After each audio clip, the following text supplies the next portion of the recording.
Assalamualaikum. Waalaikumsalam. Ulun haturakan dengan menyebut bismillah. Ini mula ku karang kartas pahlawan jualan dagang, kartasnya putih, panat manulis, tangan bagu yang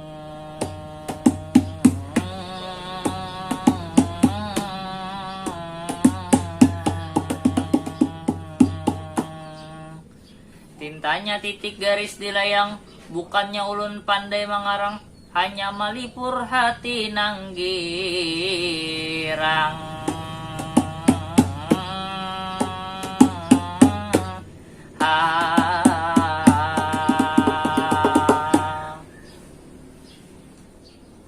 Lalu kisahnya tadi ulun raid pulang nang kaya tali dadayan.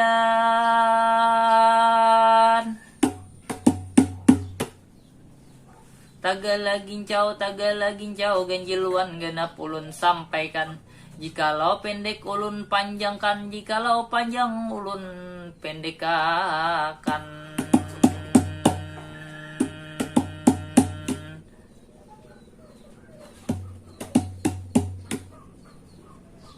Wahai ananda anandi, saudara-saudari, saudara tontonan, baik lelaki perempuan, jantan betina, janda perawan.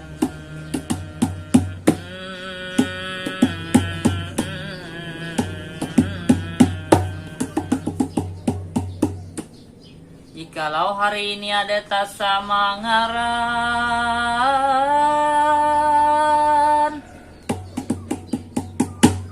harap jangan jadi pikiran.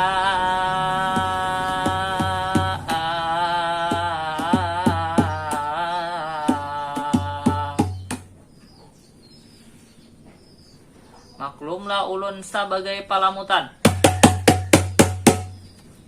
tiada berbuku, tiada tulisan, tiada dicetak seperti koran, tiada dijual dari pasaran.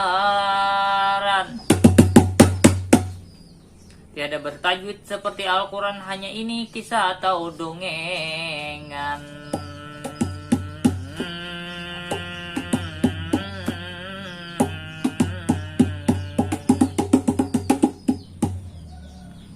Jadi, menurut dalam ceritanya, kisah ini bercerita tentang hazard psikososial dengan tema tak lambat gajian. Langsung aja disaksikan. Permisi, udah tanggal 10 nih, waktunya bayar sewa rumah. Udah lewat 2 hari loh. Kamu jadi kapan mau bayar? Oh iya, maaf ya Bu ya. Suami saya belum ngasih saya uang. Nanti kalau dia udah ngasih langsung saya bayar kok Bu. Oke, saya beri waktu 5 hari lagi untuk kamu bayar. Soalnya sudah telat banget. Iya Bu, mohon maaf ya Bu. Pak, uangnya udah ada.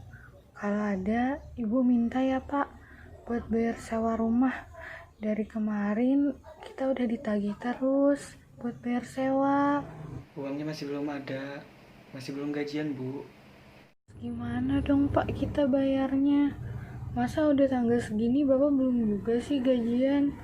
Mana uang sewa udah 3 bulan nunggak. Gak enak Pak, ditagih mulu. Ibu malu. Mau minta duit dong buat bayar SPP sekolah. Tuh, anaknya mau bayar SPP juga. Gimana? Iya Bu, Bapak juga pusing ini. Tolongin suami saya, Nurse. Hah? Apa Bu? Saya harus ngapain? Emang suami Ibu kenapa? Mas ini perawat bukan sih? Nggak lihat dia sekarat kayak gitu. Ja, itu loh pasiennya darurat, kenapa gak ditangani? Tolongin suami saya, Nurse. Baik Ibu. Nurse Jakir, ayo kita tangani pasiennya dulu. Nurse Riza, kamu kenapa begitu? Nggak biasanya. Bahaya kan kalau pasien darurat kamu malah diam aja. Kalau telat dikit, nyawa pasien bisa terancam loh.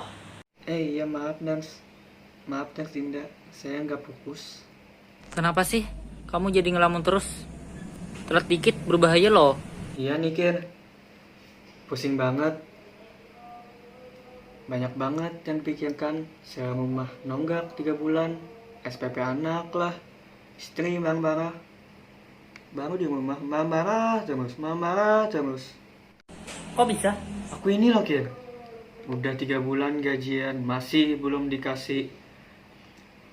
Udah nanya ke bos, alasannya dana masih belum cair, belum ada, mana tabungan udah habis. Sewa nonggak 3 bulan. Gimana coba buat kelangsungan kehidupan saya nantinya?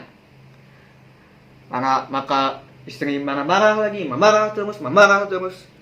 Gue kan jadi pusing. Sabar ya, Ja. Mau pinjam uangku dulu gak? Bisa Kir kalau boleh. Maaf kalau nggak repotin. Ntar kalau gajian aku ganti ya Kir, insya Allah. Mengingat. Iya, santai aja kok. Makasih ya Kir. Nah, video di atas tadi merupakan salah satu contoh hajat psikososial. Mau tahu lebih lanjut tentang hajat psikososial? Yuk, mari kita simak penjelasannya. Cikidot! Psikososial merupakan kondisi sosial yang mempengaruhi psikologi seseorang. Kondisi psikososial di tempat kerja yang buruk dapat menimbulkan gangguan kesehatan fisik maupun emosional para pekerja, seperti gangguan muskuloskeletal, stres, dan penyakit psikomatis yang menjadi penyebab meningkatnya penyakit akibat hubungan pekerjaan. Hazard psikososial adalah potensi bahaya yang berasal atau ditimbulkan oleh kondisi aspek-aspek psikologis ketenagakerjaan yang kurang baik atau kurang mendapatkan perhatian, seperti penempatan tenaga kerja yang tidak sesuai dengan bakat, minat, kepribadian, motivasi, temperamen, atau pendidikannya. Sistem seleksi dan klasifikasi tenaga kerja yang tidak sesuai, kurangnya keterampilan tenaga kerja dalam melakukan pekerjaannya sebagai akibat kurangnya latihan kerja yang diperoleh, serta hubungan antara individu yang tidak harmoni dan tidak serasi dalam organisasi kerja. Kesemuanya tersebut akan menyebabkan terjadinya stres akibat kerja. Faktor psikososial dalam lingkungan kerja yang memiliki pengaruh dalam kinerja sebagai berikut. Pengaruh dan kontrol pekerjaan. Dalam hal ini ada beberapa hal yang bisa dilihat, antara lain seperti pengaruh tingkatan kerja, pengaruh metode kerja, pengaruh alokasi kerja, dan kontrol teknis serta pengaruh peraturan kerja. Kemudian, rangsangan dari kerja itu sendiri, hal-hal yang diperhatikan adalah apakah pekerjaan tersebut menarik dan menstimulasi individu untuk bekerja atau tidak. Apakah pekerjaan tersebut bervariasi dan terbagi-bagi atau tidak, kesempatan untuk menggunakan bakat dan keterampilan, kesempatan untuk belajar banyak hal baru dari pekerjaan, dan perasaan keseluruhan tentang pekerjaan yang dilakukan. Selanjutnya, hubungan dengan rekan kerja. Hal-hal yang diperhatikan antara lain adalah hubungan dan kontak dengan rekan kerja, pembicaraan tentang hal-hal yang berkaitan dengan pekerjaan,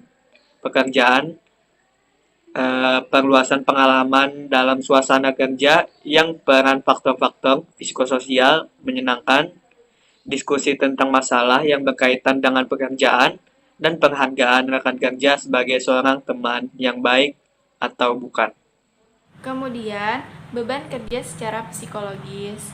Beberapa hal yang dipertimbangkan adalah stres kerja, beban kerja, perasaan lelah dan kejenuhan sehabis bekerja yang meningkat, ada atau tidaknya kemungkinan untuk relaksasi dan beristirahat saat bekerja, dan beban mental yang ditimbulkan oleh pekerjaan itu sendiri.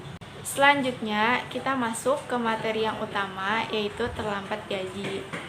Perawat merupakan salah satu tim pelayanan kesehatan terbesar yang dituntut untuk meningkatkan mutu pelayanan organisasi di rumah sakit. Perawat sebagai ujung tombak dalam melakukan pelayanan kesehatan harus sebanding dengan kinerja yang dilakukan. Penelitian menunjukkan kurangnya kinerja perawat yang diberikan kepada pasien, rendahnya kinerja perawat tersebut dapat terjadi dikarenakan pemberian imbalan yang sering terlambat. Stunner menyatakan bahwa imbalan merupakan faktor eksternal yang dapat meningkatkan motivasi kerja. Imbalan erat kaitannya dengan prestasi kerja seseorang. Imbalan sendiri dapat dibedakan menjadi dua jenis, yaitu imbalan ekstrinsik dan imbalan intrinsik. Imbalan ekstrinsik adalah imbalan yang berasal dari pekerjaan yang mencakup uang, status, promosi, serta penghargaan. Gaji atau upah adalah imbalan dengan bentuk uang yang merupakan imbalan ekstrinsik utama, sedangkan imbalan intrinsik adalah imbalan yang merupakan bagian pekerjaan itu sendiri, mencakup prestasi, otonomi, dan karir. Sejumlah perawat mengemukakan imbalan yang diberikan menjadi faktor yang mempengaruhi kinerja perawat yang bekerja. Hal yang dimaksud adalah terkadang adanya keterlambatan gaji yang diberikan kepada perawat dan besarnya imbalan yang diberikan kurang sesuai dengan kebutuhan oleh perawat. Hal ini juga mempengaruhi kinerja yang dilakukan oleh perawat yang bertugas. Imbalan mempunyai peran penting karena dapat mendorong motivasi kerja perawat agar dapat bekerja lebih baik lagi. Menurut Siagian, sistem imbalan yang baik adalah sistem yang mampu menjamin kepuasan para anggota dalam bekerja. Kepuasan kerja adalah keadaan emosional yang menyenangkan atau sikap umum terhadap perbedaan penghargaan yang diterima dan yang seharusnya diterima.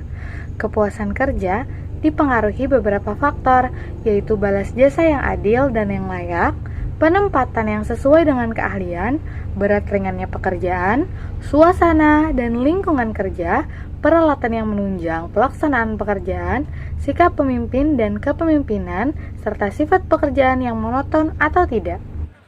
Upaya pencegahan atau pengendalian bahaya risiko psikososial terhadap stres kerja pada karyawan agar tidak mengakibatkan kegelisahan, depresi, penghargaan diri yang kurang, sampai meningkatnya gejala penyakit jantung dapat dilakukan dengan: yang pertama, elimination adalah semua faktor risiko dari proses kerja yang menjadi sumber bahaya. Yang kedua, substitution adalah mengganti hal-hal yang mempunyai pengaruh berbahaya terhadap psikis dan fisik pekerja. Yang ketiga, minimasi adalah memperkecil kemungkinan timbulnya bahaya. Yang keempat, engineering control adalah pendekatan secara teknik, misalnya penilaian kinerja pekerja. Yang kelima, administrative control adalah pengawasan terhadap keputusan atau peraturan-peraturan yang telah disepakati bersama. Yang keenam, supervisi atau bertujuan untuk meningkatkan pemahaman pekerja sehingga faktor risiko timbulnya bahaya dapat dikurangi. Dan yang ketujuh, PPE atau APD sebagai pelindung antara pekerja dan hal-hal pencetus bahaya dengan pemahaman pekerja yang baik dan pendekatan diri terhadap lingkungan dan Tuhannya.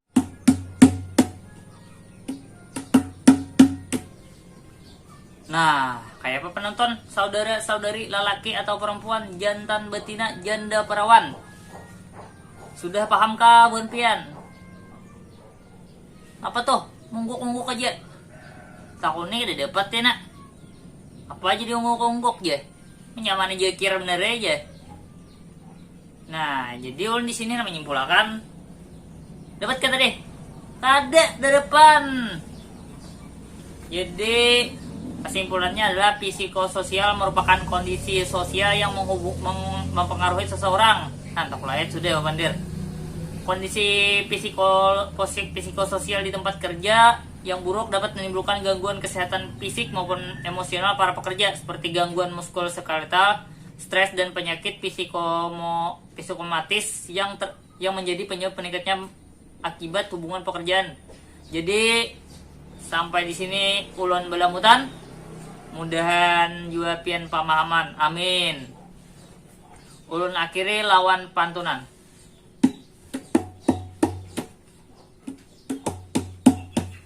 Risi-risi ulun hendak biduang kukura katop di bawah barumahan. Permisi ulun hendak tarbang basatop suara batahan.